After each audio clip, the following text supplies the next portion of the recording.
National telecom and information technology के security board ने cyber हमलों की नई एडवाइजरी जारी कर दी। National telecom and information technology के सिक्योरिटी बोर्ड की एडवाइजरी में हैकर्स का जाती मालूमात चुराने के लिए साइबर हमलों का खदशा जाहिर किया गया है। एडवाइजरी के मुताबिक वीपीएन और आर्टिफिशियल इंटेलिजेंस इस्तेमाल करने वाले सार्फिन को साइबर हमलों का खतरा है। एडवाइजरी के मुताबिक साइबर हमलों के जरिए मशकूक कोड फेक तकनीक का इस्तेमाल करके भेजा जाता है। सोशल मीडिया और बैंकिंग वेबसाइट के जरिए जाती मालूमात चुराई जा सकती हैं।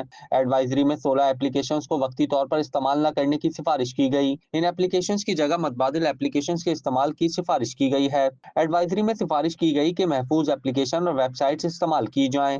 एप्लीकेशन इंस्टॉल करने के बाद ऐप की मौजूदा लोकेशन तक रसाई महदूद की जाए। एडवाइजरी में ऐप की मैसेजेस तक रसाई को महदूद रखने की भी सिफारिश की गई।